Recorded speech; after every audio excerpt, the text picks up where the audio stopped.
consegue ver quem está aqui na sala do Zoom.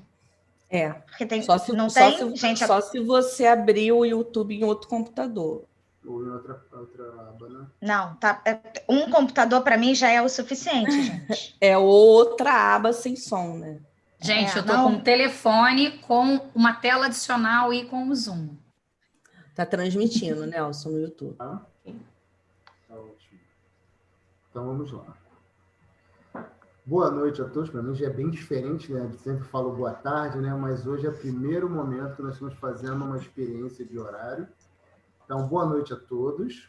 Estamos iniciando mais uma transmissão do canal Praticamente Direito, um trabalho vinculado ao Instituto Brasileiro de Direito das Famílias, Núcleo Nova Iguaçu Mesquita.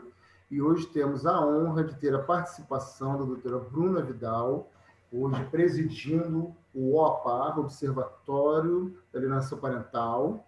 E nós temos muita coisa para conversar hoje sobre o tema. É um tema bem diferenciado, é um tema polêmico. Muitas pessoas estão questionando, inclusive, pelo findar da lei de alienação parental, achando que a lei de alienação parental ela traz prejuízos para o gênero feminino, e outros acreditam que beneficia demais o gênero masculino. E a idealização da lei realmente não acredito que não seja beneficiar gênero algum, mas sim beneficiar o melhor relacionamento possível, a melhor convivência possível da criança com o seu pai, com a sua mãe, com seus pais, enfim, seja lá qual for a configuração de família que ela pertencer. Então, hoje teremos a presença da doutora Bruna Vidal, como já falamos. Esse tema, para mim, é um tema extremamente caro, porque eu sou um apaixonado pela área. E, sem prolongar muito a minha fala, estarei passando para a Érica Brígida, que estará fazendo a leitura do currículo da doutora Bruna e conduzindo a atividade de hoje. Tá bom? Pode seguir, Érica. Boa noite a todos e a todas. A doutora Bruna Vidal, uma pessoa maravilhosa, já batemos um super papo aqui fora do ar, né? E sempre linda e maravilhosa, e vai estar com certeza aí colocando todos os pontos pertinentes e enaltecendo esse tema que nos é extremamente caros. Ela é sócia do escritório Professor Caio Mário, especialista em Direito Processual Civil, especialista em Direito de Famílias e Sucessões, membro do IBDFAM e presidente da OAPAR, que é o Observatório de Alienação Parental. Ela vai estar, inclusive, falando um pouquinho para a gente a respeito disso, e sem mais delongas, que hoje a gente está, né, bombando de vários temas maravilhosos e sedentos em te ouvir, minha querida, passando então a palavra para você, minha querida Bruna Vidal. Boa noite a todos. Eu quero agradecer pelo convite feito pelo IBDFAM Nova Iguaçu e Mesquita, na pessoa do Nelson Ribeiro. Não vou tratar de doutor, que já foi me avisado que não necessitamos desse tratamento, né? Que é o presidente do núcleo. Gostaria de agradecer a Cíntia, que foi a pessoa que fez contato e muito paciente para a gente agendar esse evento de uma forma muito afetuosa. Os contatos foram realizados. E a apresentação da Érica. Muito obrigada a vocês pelo convite. Bom, a mim me foi solicitado falar sobre a alienação parental e uma visão atual. E, bom, para aqueles que não me conhecem e mesmo assim estão aqui, seja pelo Zoom, pelo Simpla ou pelo YouTube, nessa noite de quinta-feira, né, para poder me ouvir, eu espero não decepcionar vocês e eu prometo que eu não vou me estender e que a gente vai conseguir ver a live do Cristiano Chaves e Conrado Paulino mais tarde, Direito e Música, que hoje tem Toca Raul, e eu acho que está todo mundo interessado em vê-los, né? Porque às quintas-feiras fica todo mundo aguardando às 21 horas. Então, como a Érica mesmo disse, eu me chamo Bruna, eu atuo no Direito de Família e Sucessões, eu sou sócia do escritório Caio Mário e eu estou presidente do OAPAR, que é o Observatório da Alienação Parental, a quem eu devo a oportunidade de estar aqui hoje conversando com vocês. O Observatório é um grupo de estudos formado por pessoas muito especiais, pessoas assim que moram no meu coração, os fundadores sabem disso, e pessoas muito competentes, profissionais da área do direito, da psicologia e da psicanálise, que em razão de uma absoluta sinergia do grupo que nasceu na pandemia, após a finalização do nosso curso de extensão e alienação parental, feito na PUC e ministrado pela Glícia Brasil, que dispensa apresentação, né, porque sabemos que é uma psicóloga do Tribunal de Justiça, nós tivemos aquela nítida sensação de que a gente não só precisava aprofundar o estudo sobre a temática da alienação parental, como também nós precisávamos propagar informação de qualidade, com técnica. E aqui eu aproveito para poder, já que me foi dada essa possibilidade, de esclarecer que nós não somos um grupo de Instagram para levantar uma bandeira da alienação parental. Como eu disse, nós somos um grupo de estudo que optou por utilizar essa ferramenta como meio de divulgação e que com muita responsabilidade e com muita técnica, a gente produz aquele conteúdo informativo para alcançar mais pessoas. Afinal de contas, em tempos de pandemia, a gente sabe o quanto o Instagram foi utilizado e procurado para justamente propagar informação. E assim tem sido. A nossa primeira produção, e motivo de muito orgulho para todos nós, membros fundadores do OAPAR, foi a nossa cartilha, a cartilha da alienação parental, que está inteiramente disponível de forma gratuita no nosso Instagram, que é o @oapar2020.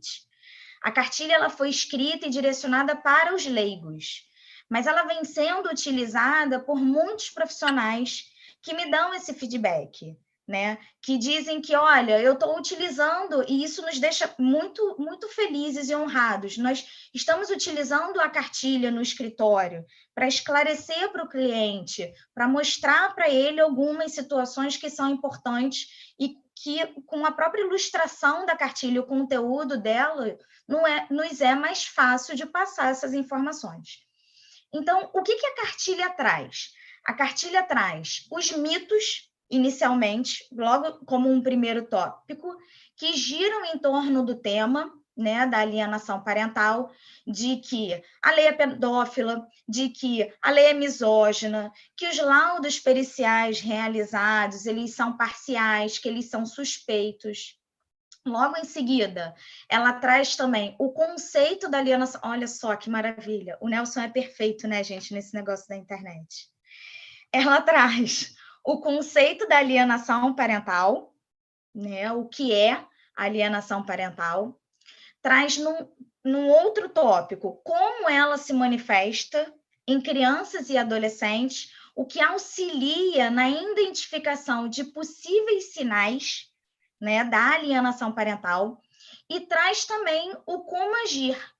Esse tópico do como agir foi subdividido na cartilha em 3 eixos, que a gente considera o eixo família, o eixo profissionais da saúde e o eixo justiça.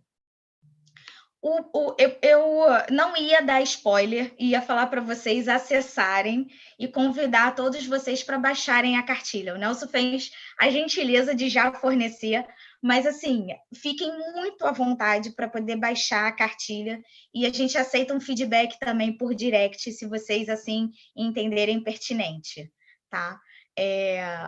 A cartilha do OAPAR é o primeiro de muitos trabalhos que a gente ainda pretende produzir. Então, eu compartilho com vocês, e aí é um dado meu, pessoal, né? Que, para mim, a cartilha tem um significado muito especial. E por que eu digo isso? Porque o meu maior crítico sempre foi o meu pai. E aí, para ele, para facilitar, eu imprimi, entreguei a cartilha, e eu queria, né, a opinião dele a respeito do que foi produzido pelo OAPAR. E quando ele terminou de ler, ele me disse assim, pena que não existia isso há 30 anos atrás. E eu respondi, pai, existia. Sempre existiu. Na verdade, não tinha um rótulo, não tinha um nome, não tinha lei. E aí eu adentraria num relato pessoal. Mas o Nelson ia ter que promover um outro evento, porque a verdade é que muitos são os relatos pessoais. Muitos são os relatos de alienação parental. E eu, pessoalmente, poderia dar o meu. O livro A Morte Inventada, que foi organizado pela Alain Minas, ele traz vários relatos. Existe um clássico de 1919 que aborda a autoalienação. Só que a autoalienação, ela não foi identificada dessa forma no livro, não foi feito esse link em relação à autoalienação, porque a gente só consegue fazer agora. Como eu disse, foi um livro escrito em 1919, chama Carta ao Pai, do Kafka. É um dos clássicos do Kafka. É um livro impactante, mas como me pediram para falar da atualidade, e eu com 35 anos de idade, e a lei com 10 anos de vigência, a gente pode perceber que a minha história não é tão contemporânea assim. E aí eu daqui adentro no que eu gostaria de efetivamente trazer e compartilhar com vocês, do que é mais atual. E do que é mais atual, eu vou trazer os últimos 3 meses. Em 26 de agosto, perdão, a Lei 12.318, a Lei de Alienação Parental, ela completou 10 anos de vigência. E os debates em relação à lei se acirraram sobremaneira. Hoje, como o Nelson mesmo abordou no início, existe uma onda muito forte pela revogação da lei, com base em premissas que eu entendo como absolutamente equivocadas, porque elas estão direcionadas para a aplicação da lei, como se houvesse uma suposta falha na sua aplicação. O IBDFAN Nacional, atualmente, tem um grupo de trabalho altamente qualificado para discutir justamente sobre a lei e sobre a aplicação da lei. Esse grupo criou um questionário com 14 perguntas sobre a lei de alienação parental que foram respondidas pelos associados. 2 das integrantes desse grupo, que foi a Renata Cisne e a Líbera Copete, elas estiveram com o APAR na nossa primeira conferência. E o tema delas no dia de debate era a revogação da lei de alienação parental, avanço ou retrocesso? Era uma pergunta. E elas pontuaram de forma muito enfática que a revogação da lei, que é pretendida pelo projeto de lei 498 da senadora Leila, seria um absoluto retrocesso. Opinião essa a qual eu me filio, pelo simples fato de que eu considero que a lei vigente, a lei de alienação parental, em que pese poder ser melhorada, ela cumpre a finalidade dela de proteção à criança e ao adolescente, que são os vulneráveis. E aí eu me aproprio do que o Jorge Trindade, que é um psicólogo, que não só psicólogo clínico, como jurídico também, que tem um manual excelente, diz em um artigo dele, que está no livro Incesto e Alienação Parental, que é coordenado pela Maria Berenice Dias, em que ele considera o seguinte: o alienador, como todo abusador, é um ladrão de infância, que utiliza a inocência da criança para atacar o outro. A inocência e a infância, uma vez roubada, não podem mais ser devolvidas. Então, eu reforço para vocês. A meu ver, é inconcebível a revogação de uma lei que se aplica para a proteção integral da criança e do adolescente. E é essencial que a gente saia dos argumentos contrários, fazendo o quê? Uma distinção de um dos argumentos deles, que é em relação à síndrome da alienação parental. Nós precisamos distinguir os atos de alienação parental e sua prática e o conjunto de sintomas da síndrome da alienação parental, que sequer a gente sabe se será reconhecido em algum momento como um diagnóstico. A gente precisa se libertar dessa terminologia da síndrome. É absolutamente necessário a gente não tratar o tema como uma patologia. Os atos de alienação parental, como eles estão definidos no artigo 2º da Lei 12.318 e exemplificados nos incisos desse mesmo artigo, eles estão catalogados. Eles foram comprovados empiricamente. Nós temos trabalhos publicados nesse sentido e que explicam a diferença. A professora Bruna Barbieri, por exemplo, no livro dela, Alienação Familiar Induzida, logo no primeiro capítulo, ela se dedica justamente a fazer a diferença de alienação parental, de atos de alienação parental e síndrome da alienação parental. Nós não estamos tratando a alienação parental como uma doença. Mas repito para vocês, nós estamos tratando como a lei trata, como atos que podem ser considerados como maus tratos emocionais à criança e ao adolescente. E é exatamente por essa questão que é necessária a intervenção do judiciário. Por quê? Porque o judiciário ele se mostra como um instrumento hábil a proteger os vulneráveis. Porque a verdade, meus amigos, é que nem tudo chega ao judiciário. E o observatório, tendo essa consciência e essa percepção de que nem tudo chega ao judiciário, que muitas coisas ficam no ambiente dentro da família, ou só nas escolas, ou chega às vezes aos postos de saúde, tendo essa percepção, nós temos a pretensão de que a nossa cartilha chegue aos postos de saúde, de que a nossa cartilha chegue às escolas. Para quê? Para que as pessoas tenham mais acesso à informação e possam identificar os atos que foram exemplificados na lei, mas que elas não têm conhecimento, que elas não têm acesso. A gente não está falando de alienação parental restrito ao que a gente tem de realidade no Rio de Janeiro. Nós temos um Brasil. E as realidades de estado para estado são muito diferentes.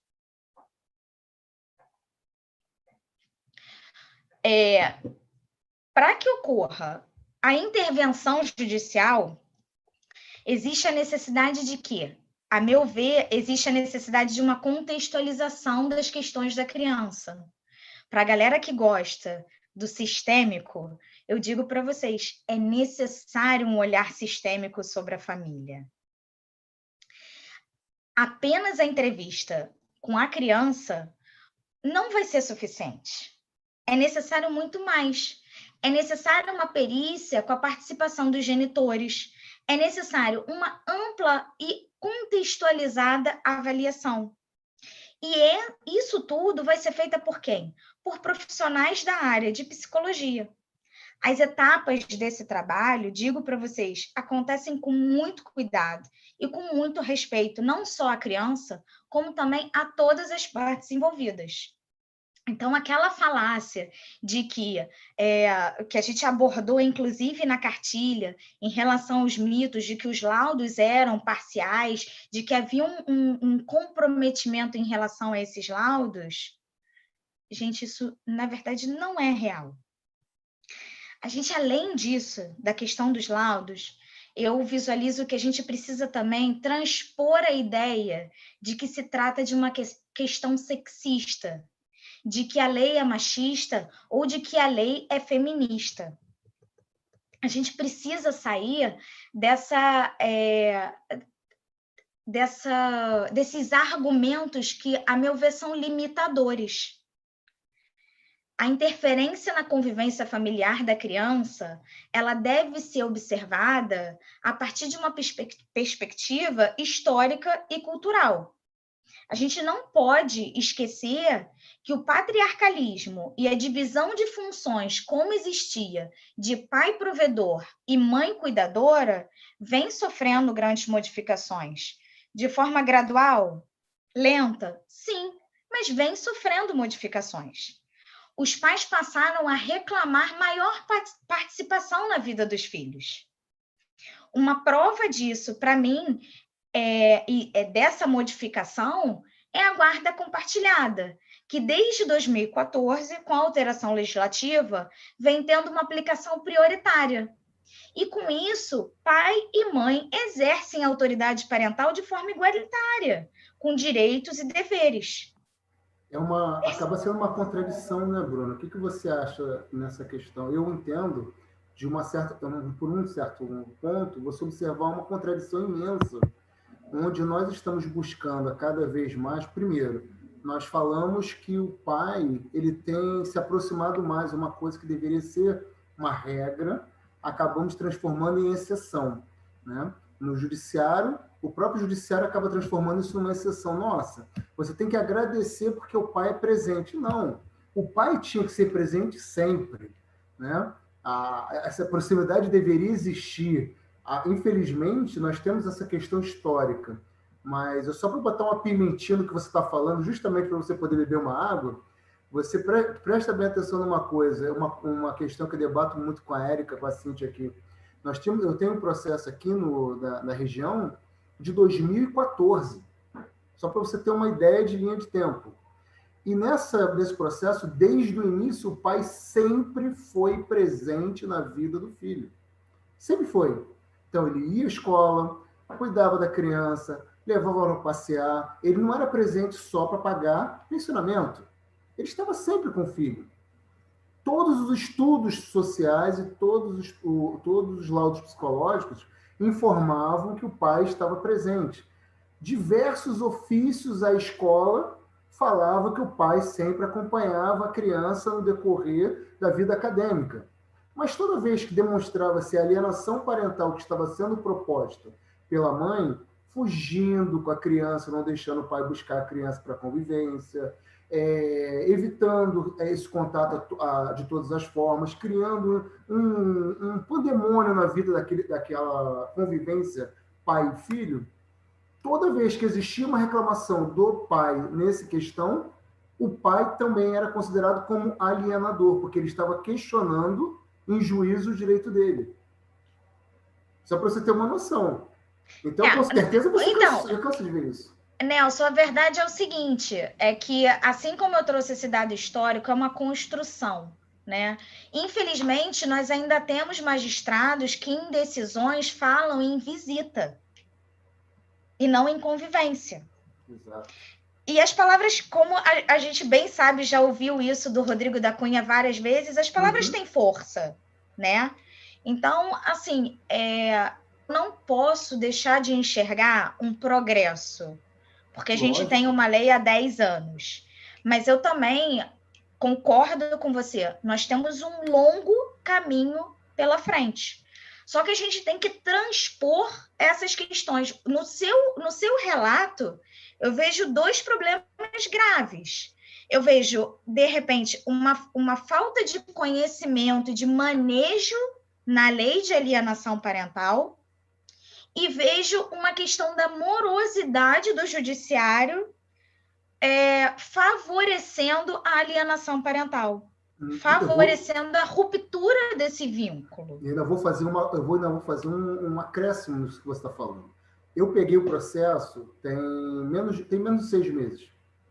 E na audiência eu tive que cortar uma das figuras intervenientes do processo, porque estava se plantando a ideia do quê? Porque, coitada da mãe, a mãe tem que se tratar psicologicamente, ela tem que se fortalecer, ela tem que fazer isso. Não é questão nem de não aplicar, não, é de não dar nome, você me perdoe, meus amigos, vocês me perdoem o dito popular, mas é dar nome aos bois. Porque, sinceramente, eu vi do magistrado um interesse muito grande em trazer o andamento da melhor maneira possível ao processo.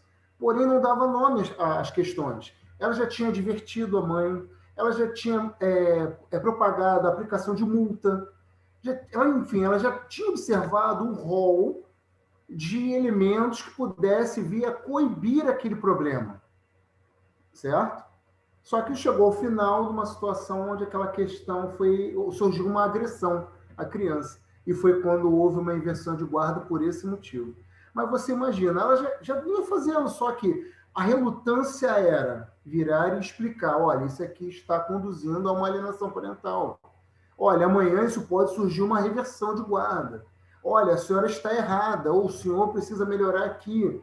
É essa educação que a gente não está tendo. Eu vou fazer vou abrir 2 parênteses em relação a esse seu relato, a sua fala. Bom, o primeiro é necessário avisar. Eu sou super a favor de audiências especiais. Muito a favor. Acho que os advogados deveriam pleitear mais isso. Por quê? Quando o juiz acolhe o nosso pedido, obviamente. Mas eu acho que a gente tem que fazer, a gente tem a obrigação de fazer esse pedido. Para quê? Porque a lei fala em advertência. Para o magistrado ter conhecimento daquela dinâmica, ter aquela visão que eu falei, que é uma visão sistêmica do que está acontecendo. Para ele tomar contato e conhecimento do que está acontecendo com aquela família. Porque se a gente conseguir agir de uma forma prévia, isso facilita sobremaneira com que haja, às vezes, um impedimento na manutenção dos atos de alienação parental. Às vezes, ali já estanca o problema. Então, eu acho super importante essas audiências especiais, sabe? E uma outra questão que você trouxe, e eu vejo por um outro viés, porque é uma dos mitos que a gente também trouxe na cartilha, é essa visão sexista, né? Porque a verdade é que genitor de qualquer sexo pode ter o sentimento de posse potencializado com o fim do relacionamento conjugal. E aí eu digo o seguinte, que mesmo sem a ruptura, ou seja, antes da separação do par conjugal, os atos de alienação parental eles podem ser praticados durante a constância do casamento. Às vezes de uma forma muito sutil, mas e que depois é jogado um feixe de luz e percebido melhor. Mas podem ser praticados. Porque, na verdade... Desculpa, Bruna, te interromper, mas que, na verdade, o que se faz é um reflexo de um relacionamento que não ia bem, que não vai bem, e que, na verdade, você se utiliza, né, da criança para poder atingir o outro. Exato. Aí... Os filhos são usados como instrumento de vingança, por puro revanchismo entre o ex-casal. E aí, o que acontece? É disso daí que surgem os comportamentos como falar mal do outro genitor, revelar questões íntimas do casal, buscando uma aliança ou uma associação com a criança ou com o adolescente. É aquele impedimento do contato e do convívio, as dificuldades do acesso à criança, o negar as informações médicas e escolares que muitas vezes ocorrem, é o tolir o afeto da criança pelo outro genitor.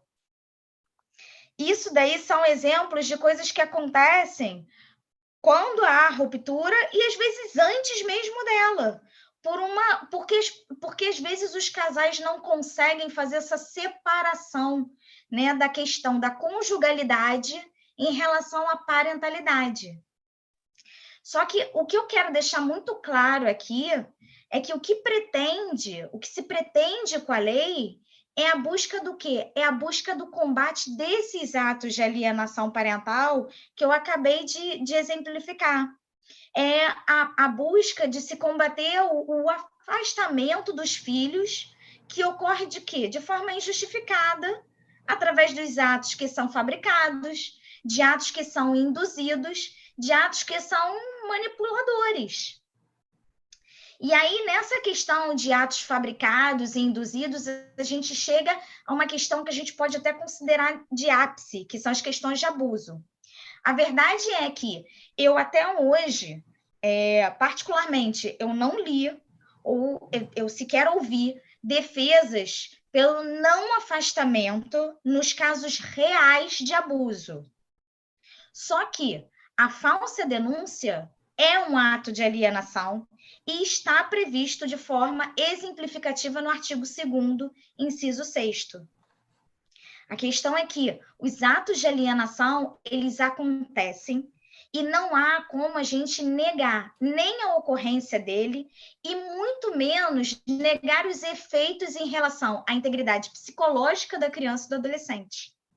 que é o que muita gente vem alegando nesse combate à lei, nessa tentativa de revogação da lei. Eles tentam negar a existência da alienação. Só que, para mim, é uma violência psicológica através de atos de manipulação, através de coação, através de abuso emocional e moral. E isso prejudica o quê?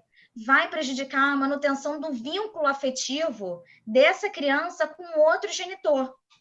Ou seja, nós temos, na verdade, uma interferência direta na manifestação de vontade dessa criança, o que vai comprometer, sem dúvida nenhuma, o desenvolvimento sadio dela e o direito que é assegurado constitucionalmente, que é o da ampla convivência familiar. E aí, eu digo para vocês que eu fazendo um link com o tema que me foi proposto e o mês que se findou ontem, que foi o mês de setembro, o mês de combate ao suicídio, Setembro Amarelo, vocês, de repente, podem estar pensando assim, o que tem a ver, né? O tema com o suicídio. Eu não estou fugindo do tema, não. No mês de maio desse ano, foi publicado no YouTube o vídeo de um pai com um caderno da filha nas mãos, que dava um sofrido e dilacerante testemunho da filha que havia se suicidado. A jovem tinha sido vítima de alienação parental praticada pela mãe. E aí eu me permito aqui pegar algumas frases que estavam no caderno da jovem. Quando eu era criança, não permitia que eu falasse com meu pai sem ouvir junto. Quando eu era criança, disse mais de uma vez que meu pai estava perto de mim só para destruir ela. Dizia que eu era igual ao psicopata, doente, monstro, lixo do meu pai. Sob pressão psicológica, me fez fotografar casa, carro e documento do meu pai. Me acusou de me unir ao meu pai para destruir ela. Tenta me manipular e me subestima. Me impediu de usar adereços religiosos enquanto estivesse na casa dela. Tirava meu celular da mão à força para ler minhas mensagens. Roubou minha personalidade durante a minha adolescência. Passou 3 meses sem falar comigo quando eu mudei a primeira vez. Disse que eu não teria capacidade de fazer mais do que 3 matérias na universidade. Sempre sugeriu que eu fosse maldosa, ardilosa. Ela era indiferente à minha felicidade. Hoje, a gente não consegue mais acessar esse vídeo no YouTube. Eu tentei, inclusive, mas ele não está mais no ar. Era um vídeo longo, mas um vídeo assim que, quando eu divulguei, inclusive para os Zoapares, ficou todo mundo mal um dia inteiro e refletindo sobre aquilo, de tão impactante, de tão dilacerante que era aquele testemunho. E aí eu digo para vocês, a arte, meus amigos, a arte imita a vida. Dizem que essa frase é de Aristóteles. Eu não sei se efetivamente é, mas em uma apresentação do grupo Legião Urbana, e aí, como Legião Urbana é um clássico, eu vou me permitir dar o exemplo, independente da idade de quem está aqui me assistindo e me ouvindo até agora. O Renato Russo, num programa que se chamava Programa Livre, que era do Serginho Grossman. Eu espero não estar dando também um exemplo tão antigo. Ele chamou a atenção das pessoas que estavam no programa, que estavam assistindo, dizendo que as pessoas sempre pediam para ele cantar a música Pais e Filhos, mas que elas deviam se atentar para a letra da música, porque era uma música que tratava sobre suicídio, e que cantar para ele causava um desgaste absurdo, porque ele já tinha tentado se suicidar em algum momento da vida dele. E que a música era tão impactante que ele não conseguia ouvir aquela música 2 vezes seguida. E aí, a música, se vocês se recordam, ela trata de um relacionamento familiar bastante conturbado. E que eu acredito que era até mais de um relacionamento familiar que consta nessa música, né? De famílias distintas. E uma das passagens era: ela se jogou do 5º andar, nada fácil de entender. Dorme agora, é só o vento lá fora. E numa outra passagem, explica a grande fúria do mundo.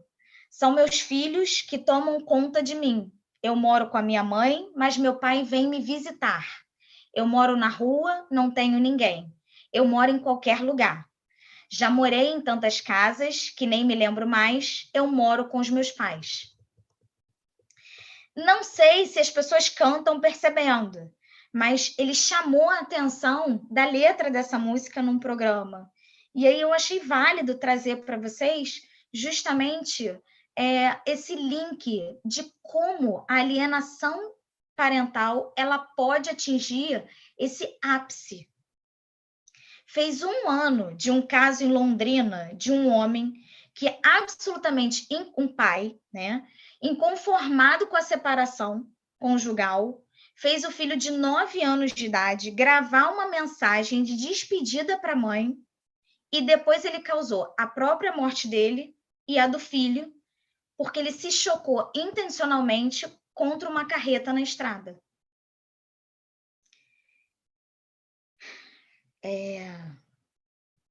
Esses são alguns exemplos que, como eu disse, envolvem a alienação parental e envolve o suicídio. E por isso, os temas possuem um ponto de interseção, sim. Nós precisamos estar atentos, nós precisamos estar informados. E usando a Lei 12.318 em favor das crianças, para garantir a integral proteção e a ampla convivência familiar, por uma questão de saúde dessas crianças. E aqui eu já vou me encaminhando para o final do que eu gostaria de trazer para vocês, e eu me dirijo aos colegas advogados, para dizer que, enquanto advogados familiaristas que militam nessa área, nós precisamos entender que quem atua com direito de família não pode agir da mesma forma como quem atua com contencioso de massa, com quem atua com tributário. A gente precisa ter uma escuta muito mais atenta. A gente precisa se conscientizar que sobre o tema alienação parental é necessário uma visão multidisciplinar. A nossa atuação ela deve ser baseada na ética e na proteção dos vulneráveis, que são as crianças e os adolescentes. O Conrado Paulino, ele já se manifestou algumas vezes dizendo que os casos que chegam no escritório dele, as crianças são os clientes.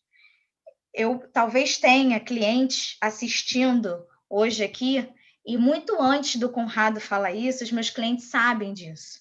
Eu sempre falo, eu advogo para as crianças e para os adolescentes, visando o melhor para eles, a proteção integral deles. E eu queria fazer uma observação pertinente, de que eu não estou dizendo que a gente não pode, enquanto advogado, atuar para alienador. Não é isso. Eu repito, nós não podemos nos tornar cúmplices deles. Nós temos o dever de informar. E para isso, o que a gente precisa? A gente precisa aprofundar os nossos estudos. A gente precisa se capacitar.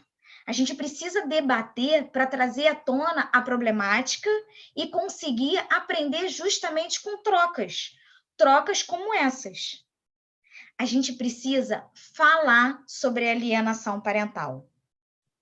E aí eu me antecipo aqui, inclusive para divulgar uma live que vai acontecer amanhã no Instagram do OAPA, que o observatório vai ser representado pela minha querida vice-presidente, que é Lilibete de Azevedo, e vai ser realizada juntamente com Alienação Parental Recife, que é representado pela idealizadora dele, que é a doutora Mariana Machado. E o tema é justamente esse. Precisamos falar sobre alienação parental. Eu trouxe aqui para vocês, eu não sei como vocês se sentem, mas eu trouxe exemplos que não só da minha vida pessoal, como de casos noticiados e veiculados, e que continuam me impactando muito, né? O tema alienação parental a mim é muito caro, e não é à toa que, assim, eu vibro atuando e falando pelo OAPAR, porque eu quero, sim, que essa informação seja propagada, seja difundida, que a gente consiga alcançar o maior número de pessoas possíveis, para que a gente consiga conferir a proteção que as crianças e os adolescentes merecem. E para suavizar, já que eu trouxe música, eu trouxe depoimento pessoal, eu queria ler uma poesia para vocês. Não sei se vocês já ouviram falar do Khalil Gibran. Ele é um escritor e poeta libanês, e a poesia é o melhor de nós para os filhos, amor e respeito. Vossos filhos não são vossos filhos, são os filhos e as filhas da ânsia da vida por si mesma. Vêm através de vós, mas não de vós. E embora vivam convosco, não vos pertence. Podeis outorgar-lhes vosso amor, mas não vossos pensamentos, porque eles têm seus próprios pensamentos. Podeis abrigar seus corpos, mas não suas almas, pois suas almas moram na mansão do amanhã, que vós não podeis visitar nem mesmo em sonhos. Podeis esforçar-vos por ser como eles, mas não procureis fazê-los como vós, porque a vida não anda para trás e não se demora com os dias passados. Vós sois os arcos dos quais vossos filhos são arremessados como flechas vivas. O arqueiro mira o alvo na senda do infinito e vos estica com toda a sua força, para que suas flechas se projetem rápidas e para longe. Que vosso encurvamento na mão do arqueiro seja vossa alegria, pois assim como ele ama a flecha que voa, ama também o arco que permanece estável. Nelson, muito obrigada pela oportunidade de falar. Eu gostaria de ouvir as pessoas. Agora leia o chat, que como eu disse, eu não consigo fazer as coisas concomitantes. Ou eu leio o chat, ou eu falo com vocês, vendo aqueles que liberaram as câmeras. E assim, vamos debater, né, meus amigos? Que a gente tem muito a falar sobre o tema. Bruna, desculpa, Nelson. Vai, Érica, não pode falar. Primeiro, eu queria pedir desculpa, porque a minha mãe chegou aqui, eu fechei a câmera, e mãe é mãe, né, gente? Não podia deixar ela esperando. Eu tive que abrir a porta, porque ela estava na porta do escritório, desculpa. Então, acabei deixando o áudio ligado. Não foi por falta de respeito, foi realmente um... Segundo, é que você falou uma coisa muito interessante, né? Quando a gente fala dessa briga entre os cônjuges e ex-cônjuges, que aí traz, né, essa questão da criança, todo mundo que trata do direito de família e acaba, por vezes, né, a gente recebe homens e mulheres no escritório e dos mais diversos temas possíveis, tem sempre alguém que quer utilizar a lei de forma deturpada, né? E não estou falando só da alienação, não, estou falando de forma lato sensu, desde a lei em termos de questão de pensão, né? Porque acha que tem que dar um valor ou outro valor. Érica, as pessoas têm a necessidade de serem atendidas. É isso. E aí, como a lei vai ser utilizada, o instrumento legislativo é quase que é como se eles jogassem no nosso colo. Olha, a minha questão é essa. Dê o seu jeito para você utilizar a lei a meu favor. Mas não tem uma brecha? É isso. Né? Então, assim, por vezes eu tenho, às vezes, mães que querem mais, pais que querem menos, e sem nenhuma noção de quanto recebe o valor agregado a ele em si, ou o valor que eles gastam, enfim.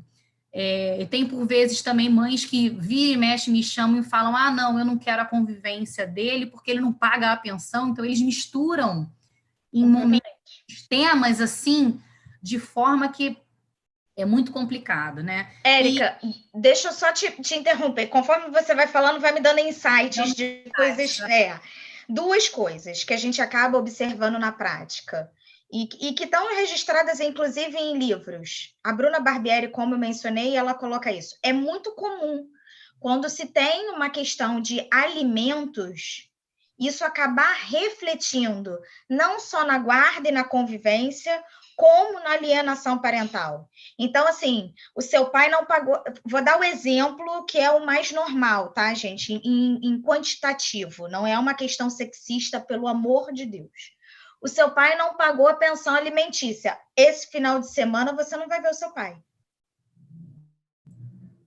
Oi? É um direito da criança de ter essa ampla convivência, independente do pagamento de pensão.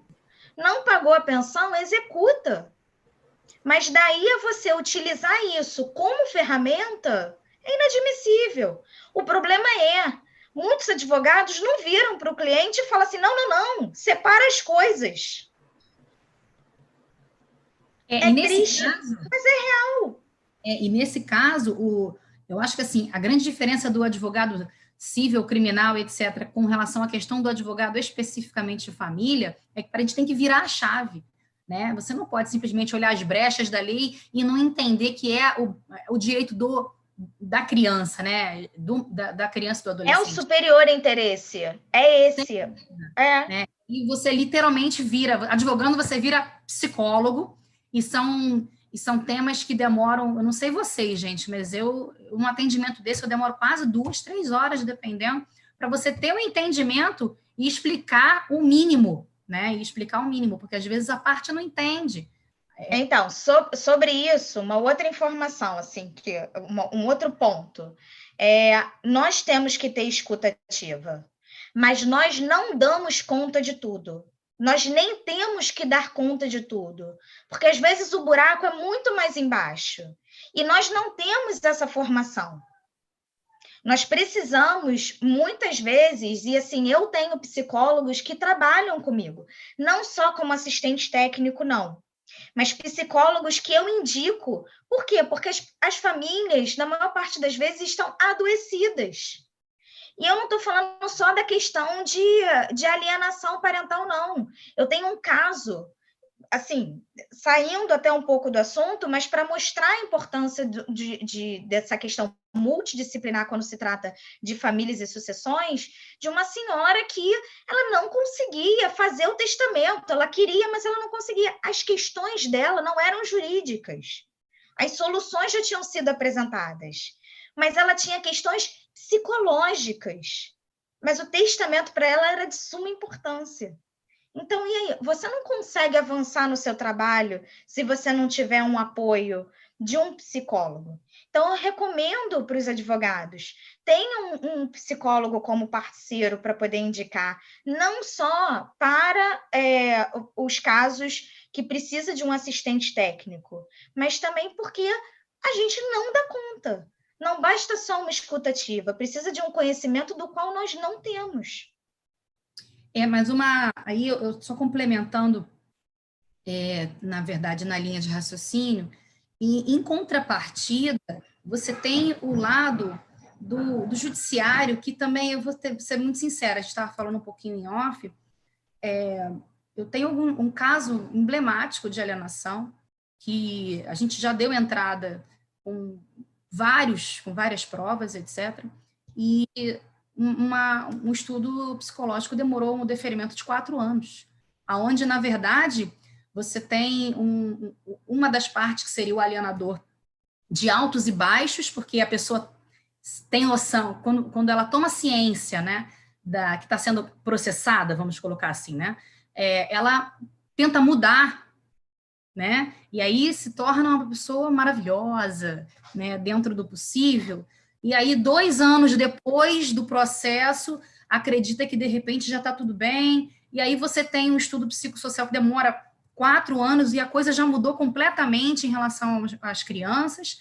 E aí, depois que se passa pelo estudo psicossocial, a pessoa vira a chave de novo. Agora já passou pelo estudo, passou pelo psicológico, quando entrou no social, tinha virado a chave completamente de novo. E isso é muito difícil. Então, eu não acho que a lei tenha que ser revogada de forma nenhuma, mas eu acredito que, de repente, a forma das avaliações psicológicas, né, psicossociais de forma geral, poderiam ser modificadas. Porque em muitas comarcas, eu não sei onde todo mundo aqui atua, mas em muitas comarcas você tem aquela primeira conversa, marca todo mundo junto, aí entra o pai, entra a mãe, entra a criança, entra o pai e a criança, entra a mãe e a criança, e em 1 hora se resolve tudo e sai o laudo. Mas, Érica... Eu não acho que o laudo está errado.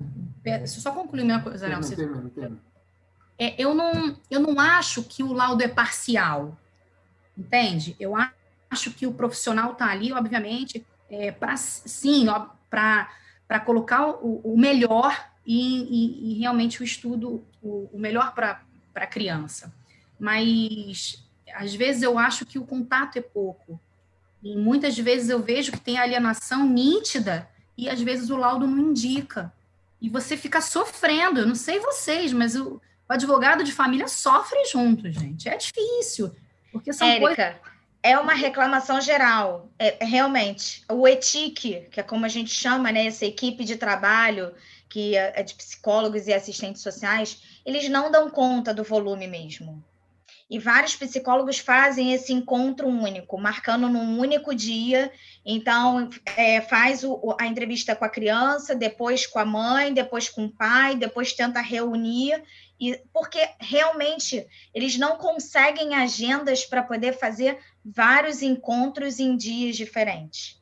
A sua reclamação é uma reclamação geral. E aí, eu compactuo da mesma ideia que você, né? E por que eu, assim, eu sou prática, gente, eu trabalho com o que a gente tem. Então, se a gente tem um ETIC que não dá conta, e se o nosso cliente não tem condições de pagar uma perícia privada, o que a gente precisa fazer? A gente precisa insistir na audiência especial. A gente precisa insistir para que o magistrado tenha a noção do contexto. E mais, o laudo é uma prova. Existem casos de alienação parental que vários outros atos, porque não é um único ato. É a soma deles, é a consequência deles, é a reunião, é o conjunto disso. Então, a gente tem outras formas de prova. Óbvio que sabemos, advogados, que o laudo tem um peso muito forte. É o perito do juízo. Mas a gente tem que utilizar as outras provas.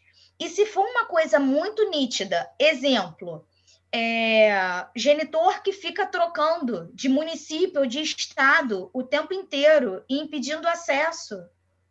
Não está claro? Eu preciso de laudo? Eu consigo comprovar as alterações Precisa, sim. Não, sim. Eu sei que eu... Calma. Conheço eu tô questionando aqui.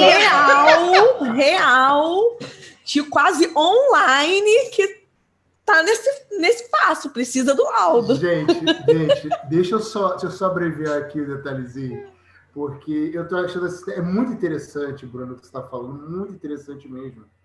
Eu queria fazer breves comentários muito rápidos para disponibilizar a palavra novamente. Veja bem, quando você começa, você fala uma coisa muito interessante, a Érica agora ela veio com essa questão também.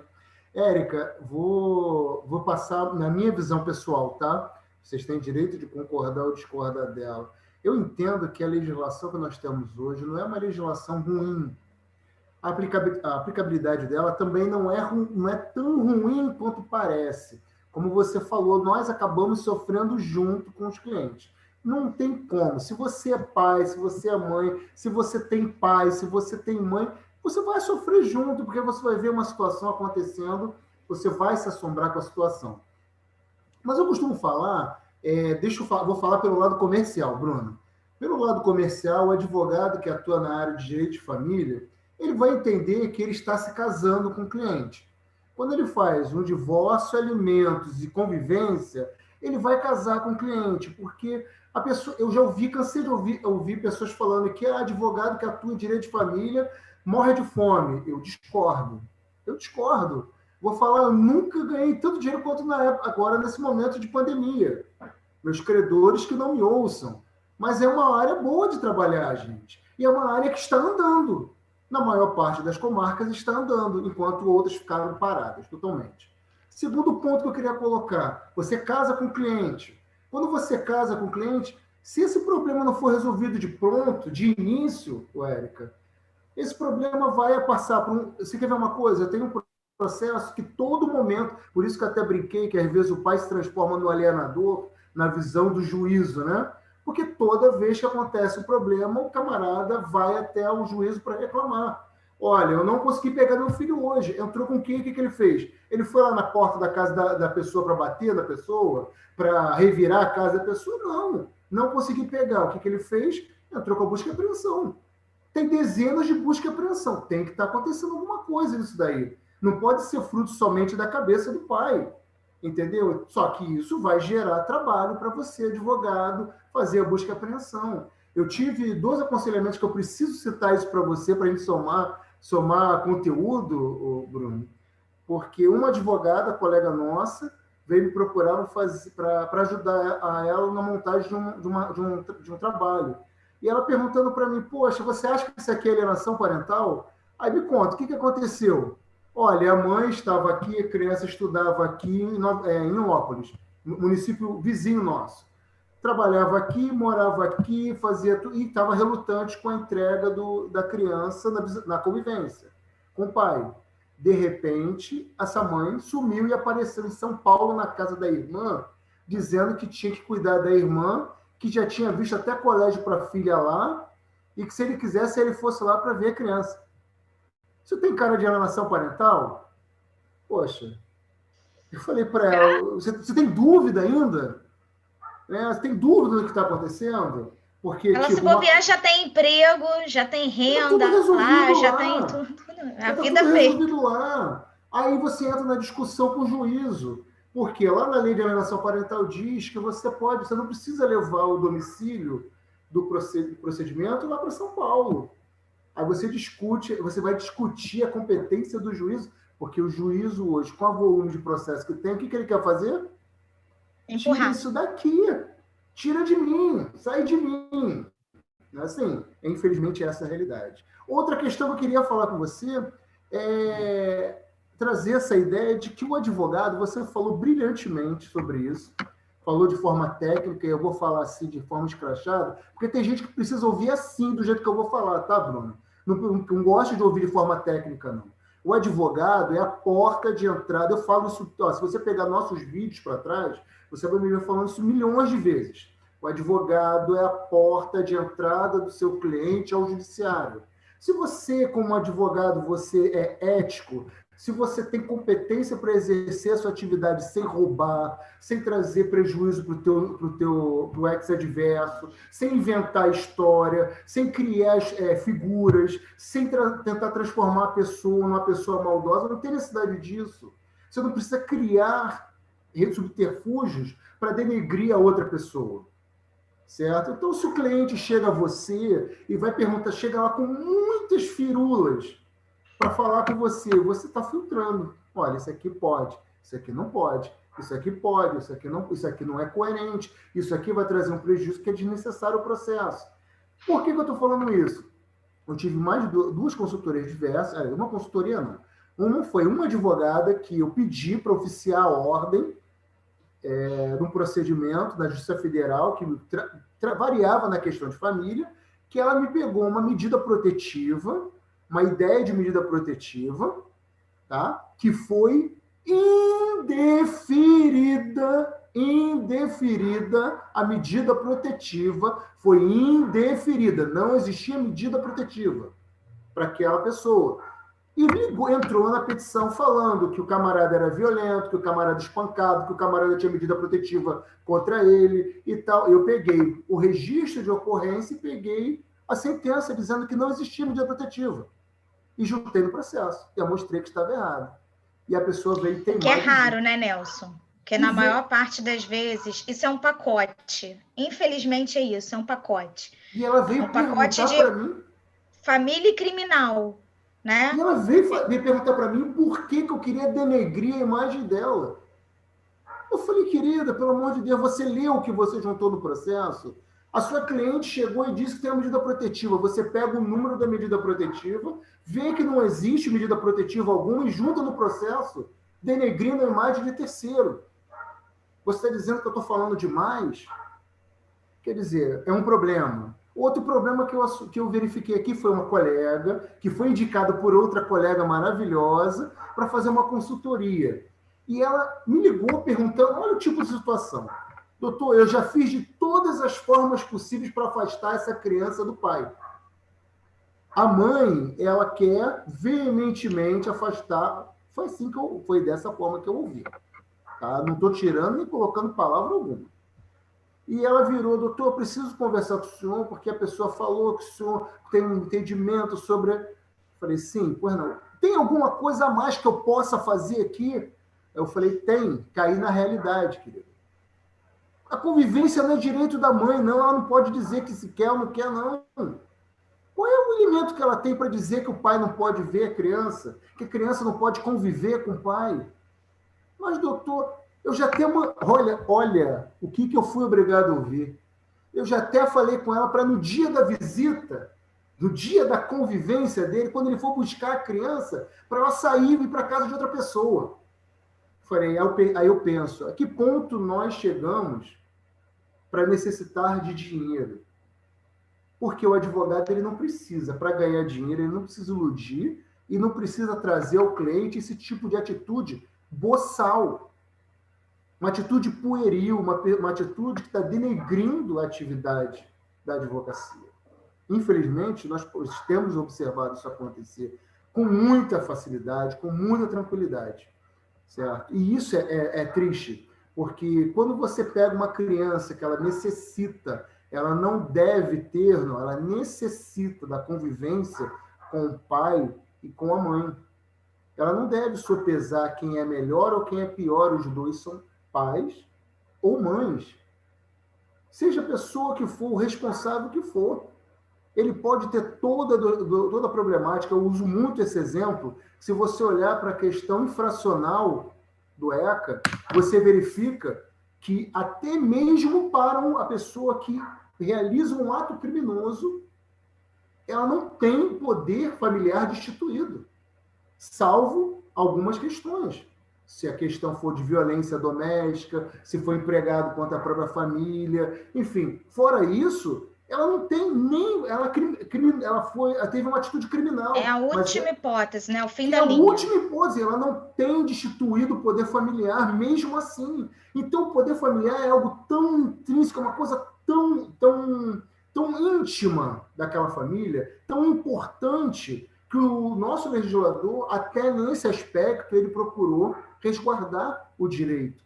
Não é por falta não é pelo poder aquisitivo, não é a falta do poder aquisitivo que vai fazer a pessoa ter destituído o poder familiar, ter minimizado ou ter retirado dele o direito de conviver com seu filho, ou com sua filha, ou com seu pai, ou com sua mãe. Entendeu? Então, hoje nós vivenciamos essa dificuldade. O advogado ele tem que observar a necessidade de ser a porta de entrada.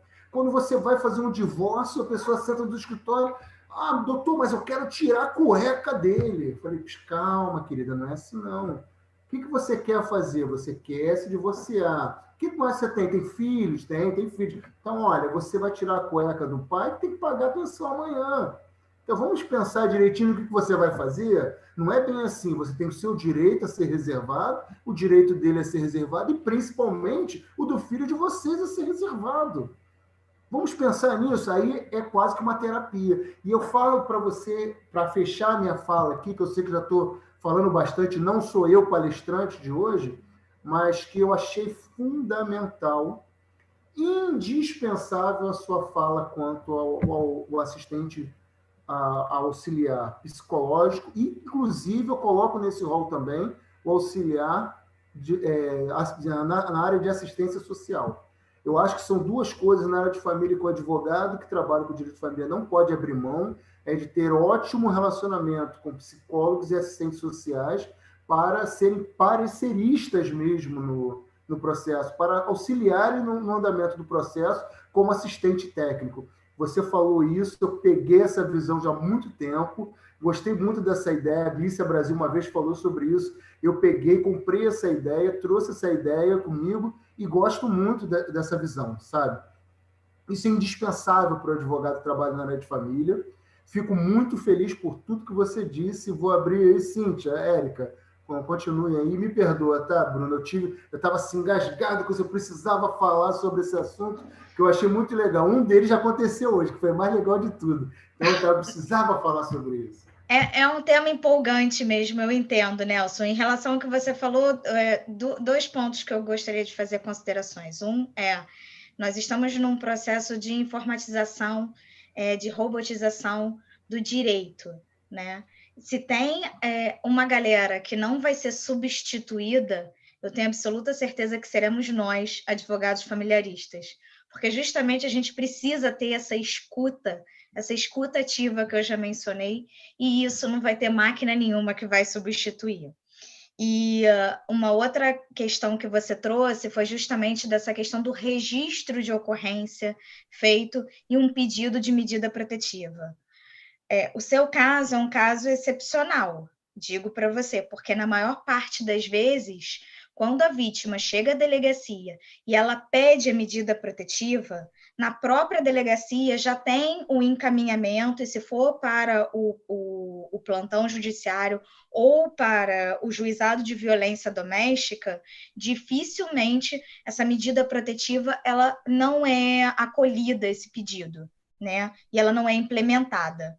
E aí o que acontece? Infelizmente existe esse pacote mesmo de advogado familiarista e advogado criminalista, para que faça esse registro de ocorrência com uma denúncia falsa, e aí não precisa nem ser uma questão de abuso. A gente pode vir para outras questões, às vezes questões que nada tem a ver com a criança, mas tem a ver com a mãe. E aí, automaticamente, por conta da medida protetiva, que às vezes é mal redigida as decisões, elas estendem a criança. E aí, esse pai ou essa mãe acaba tendo uma ruptura de convivência, o que faz com que tenha ruptura de vínculo. E o que acontece? A morosidade do judiciário e os juízos que eles, na verdade, não se comunicam, né? O juízo de vara de violência de juizado de violência doméstica e o de família, eles não se comunicam, mas deveriam. A morosidade acaba fazendo com que essa ruptura de vínculo ela seja por um tempo maior, por um lapso temporal maior, o que acaba prejudicando sobremaneira a criança ou adolescente. Isso pode se estender por anos em um processo. E a gente tem até a possibilidade, e a Glícia tem um artigo sobre isso, falando sobre a revinculação, mas isso é tão difícil. Nós, durante o curso de extensão e alienação parental, nós tivemos 2 pais que passaram, né, por isso. Um deles, inclusive, foi o Alan Minas, que foi conversar com a gente, e aí eles trazem isso, dizendo que, olha, depois de uma ruptura de tanto tempo, é muito difícil. Tem outro pai que falou, eu mando mensagem pelo Instagram e não tenho resposta. Aí, quando eu vou ver, é a minha própria mensagem que eu enviei, eu todo empolgado, jurando que é uma resposta da minha filha. O caso que eu contei que teve a divulgação do vídeo no YouTube, se não me falha a memória, ele teve mais de anos essa ruptura de vínculo com essa menina. E tá aí o quão afetada essa criança, durante a infância dela, como Jorge Trindade colocou, teve a infância roubada, suprimida, porque justamente não teve essa convivência com pai e mãe, que era um direito dela. Isso afetou o psicológico, isso foi uma violência, e isso acabou culminando no pior que poderia, que foi o suicídio. Então, a gente precisa estar muito atento. E eu sei que isso é um tema que angustia nós, advogados, porque o tempo é um fator contra nós. Quanto mais tempo demoramos para ter uma solução para essa convivência, para essa retomada de convivência, para uma convivência equilibrada, que é isso que a guarda compartilhada nos traz, ou pelo menos deveria ser, mais difícil fica a situação daquela criança, daquele adolescente. Eu sou uma defensora fervorosa da guarda compartilhada, apesar de saber que tem toda uma discussão em relação à autoridade parental e guarda compartilhada, mas, como eu disse aqui, eu trabalho com o que eu tenho, são as ferramentas que eu tenho. Então, explicar a guarda compartilhada já é difícil, nós sabemos disso pelos atendimentos que nós temos no nosso escritório. A autoridade parental, gente, é complicado para o leigo. E, às vezes, é muito complicado até para os operadores do direito. E eu estou incluindo nós, advogados, eu estou incluindo o MP e eu estou incluindo magistrados também. Porque, como eu disse, ainda tenho decisões que falam que em visitação. E nós não temos visitação. Pai e mãe não visita. Pai e mãe convive. Essa questão da guarda compartilhada que você disse, realmente perdi já a conta das vezes que adentraram o escritório para perguntar se era 15 dias lá, 15 dias aqui, não precisava pagar pensão. É uma coisa assim que é difícil, muito complicado. Tenho certeza que todo mundo aqui já passou por uma dessas. Mas não esquenta a cabeça. E, Érica, são vários assuntos que orbitam, né? Porque você mesma disse, falaram em pensão. Ou seja, a preocupação é uma questão financeira também. E não uma preocupação, porque a verdade é que, em meio a uma dissolução de um relacionamento, muitas vezes as pessoas param de olhar para as crianças, param de ser responsáveis com os próprios filhos e olham para si. Então, isso dificulta. A gente normalmente não está tratando de uma única questão. A gente está tratando de várias outras. Existem relatos, inclusive, por exemplo, que quando não é a questão financeira dos alimentos, às vezes a convivência ia muito bem. Eis que eu chamo de terceiro elemento. Entrou um terceiro elemento. O pai ou a mãe agora tem um novo relacionamento. Entrou o que a gente chama de família extensa. Aí a criança ou adolescente passa a ter a madrasta ou padrasto. Aquela convivência que depois da ruptura conjugal estava ok, deixa de estar. É porque você tem aquela situação de que o pai acredita que a autoridade paterna vai ser do padrasto, ou a mãe que acha que vai perder o espaço para madrasta, vamos colocar assim. E, inclusive, relatos aqui, às vezes, surreais, da mãe perguntar, a criança volta da casa do pai, sua madrasta, como é que ela é? Ela é tão legal. Como assim ele é legal? Né? Aquela coisa do, nossa, eu já tive eu tive uma experiência pessoal, do meu primeiro casamento, onde eu e a mãe do meu enteado, né, na época, nós nos dávamos muito bem, todo mundo perguntava isso, como é que vocês conseguem conviver? Como é que vocês se dão bem? Eu falei, gente, normal. Mas não era para ser assim? Exato, e hoje em dia a gente se dá muito bem, sou advogada do marido dela, inclusive, então assim, do atual marido, né, é uma confusão, gente. Eu acho que falta, na verdade, é maturidade, é só isso, existe você casa, você tem um relacionamento, você amadurece, e acho que quando você descasa, vamos colocar assim, o termo, vamos inventar um termo, você descasa, você infantiliza a coisa, né? Você infantiliza a coisa. Por vezes você vê casais que se divorciam e você infantiliza utilizando a criança ou qualquer outra pessoa, seja amigos, seja... Então, na verdade, o grande X da questão, às vezes, é a questão da raiva que o outro carrega, né? Então é o que você fala. Quando você um advogado chega numa situação e a pessoa chega, no caso, igual o Nelson falou, eu quero tirar a cueca dele, né? E você fala, eu acho que você precisa procurar um psicólogo. Às vezes o cliente nem volta, e às vezes, de repente, você nem precisa, porque é uma situação complicada, ele não está pronto, né? Ele não está pronto para aquele momento. E muitas vezes eu sento aqui nesses atendimentos, eu falo, olha, acho que você não está pronto para ouvir o que eu tenho para te dizer. E você, por vezes, você pega a área jurídica, a área de família, a área psicológica, do básico que a gente tem para poder conversar, e eu falo, olha, eu acredito que você realmente tem que fazer terapia. Por vezes eu já disse isso aqui, né? Mas, gente, eu estou super empolgada, mas são 8h20. Não, eu acho que a gente falou bastante, né? Eu quero, mais uma vez, agradecer a oportunidade que vocês deram a mim, ao APAR, de estar falando sobre... Bruna? Eu gostei? Eu adorei. Você gostou? Eu gostei. Então, essa foi a parte mais importante, porque nós gostamos muito. Esse tema dá 10 horas de live, gente. E rápido. E nem percebe que vai. A gente vai trocando informação.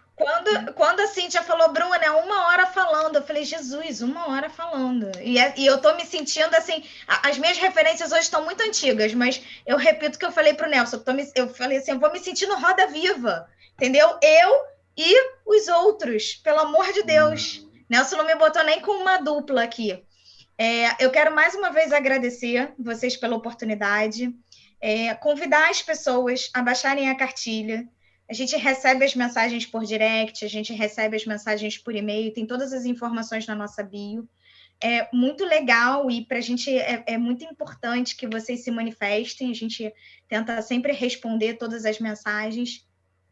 E é um tema que a gente precisa debater mais, a gente precisa falar mais. Teremos uma live amanhã no APAR.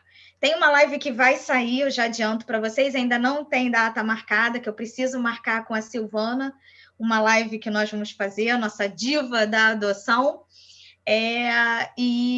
Enfim, é isso, gente. Muito obrigada para quem permaneceu com a gente até agora, até as 8h30 quase. Gente, é muito bom falar de direito, melhor ainda é falar de direito de família. Bruna, foi excelente a sua fala, tá? Foi exemplar todo o teu posicionamento, tá? Legal ver você radiante falando do tema, porque demonstra que você está falando com carinho, com amor. Isso nós precisamos demais no nosso país, no nosso estado, tá? Nós precisamos muito de pessoas que falem com carinho do que estão fazendo, daquilo que gostam. Façam porque precisam trabalhar, mas façam com amor o trabalho delas. Agradeço Nelson, deixa eu só saudar algumas pessoas aqui, que tem gente que está no YouTube, né? Mas eu preciso saudar algumas pessoas. Uma é a minha sócia, que está presente, prestigiando. 2 OAPARes queridos, que é o Fabrício e a Alessandra, que eu estou vendo aqui pelo Zoom. E a gente sempre chama a família, né? Para poder ter quórum. Então, a minha madrinha está presente, ativa, estou vendo ela no chat, ela só não abriu a câmera, mas a gente sempre chama a família para poder ajudar. Então, marcando presença, a minha madrinha. Olha, muitíssimo obrigada mais uma vez a vocês todos. Queria agradecer também, maravilhosa, gente, foi muito bom, muito bom. Bruna, a Érica está ali. Mais do que convidada para vários temas. Bora, tô dentro. Gente, agradeço a todos que estão assistindo, os amigos, os estudantes que estão participando conosco. Gente, a área de direito de família é muito boa, participa aqui conosco. Advoga nessa área que vocês vão gostar. Não vai nesse negócio de civil, penal e tal, não. Fica conosco, direito de família, vocês vão gostar. Bruna, novamente te agradeço. Eu agradeço a toda a estrutura da UAPAR. Agradeço a grandes colegas como o Luiz Cláudio Maranhos, como o Sérgio, como o Murilo lá da BCF, o pessoal da BCF também representa a BCF aqui na Baixada Fluminense. Sou muito feliz por essa família. Tá? A Silvana, que nos presenteia com essas beldades de tamanha capacidade técnica e de tamanha simpatia. Tá? A Thaís Gitieri, que foi a pessoa fundamental, fez essa ponte inicial. Tá? Não pode deixar de agradecer a Thaís. Thaís é uma bênção para a gente também, é uma amiga maravilhosa, e eu espero que cada dia mais nós possamos estar trabalhando juntos para desenvolver cada vez mais essa temática e que possamos ter cada dia mais pessoas pensando em trazer uma estrutura sadia para essas crianças que realmente elas precisam de mais. Porque quando nós falamos em alienação parental, a única coisa que se debate claramente é o pai ou a mãe. Ah, a culpa é do pai, a culpa é da mãe. E, na verdade, eu tenho um ditado antigo que eu gosto muito de falar, que nesse tipo de caso, é que entre a briga entre o rochedo e o mar revolto, somente quem sofre são os peixinhos que ficam no meio dessa briga. E é justamente isso que acontece. Seja juridicamente, seja psicologicamente, seja socialmente, o único prejudicado é a criança, com certeza. Tá? Agradeço vocês novamente, muito obrigado que estão aqui conosco no Zoom, aqueles que estão no YouTube assistindo, você que vai assistir depois aí pelo YouTube também, muito obrigado por participar conosco, espero que estejam em novas oportunidades. Não deixe que, se você já está assistindo pelo Zoom, deixe de entrar lá no Instagram, também se inscreve no Instagram, se inscreve no YouTube, clica no sininho, né, Érica? Clica lá no sininho para receber as novidades, para verificar as próximas lives. Muito obrigado a todos. Cíntia, muito obrigado pelo teu carinho. Érica, obrigado por estar aqui até essa hora. Eu sei que vocês duas estão com compromisso, mas seguraram aqui até o final conosco, tá bom? E eu vou estar encerrando a transmissão nesse momento, então, tá bom? Muito obrigado a todos e boa noite. Tchau, tchau, gente. Obrigada.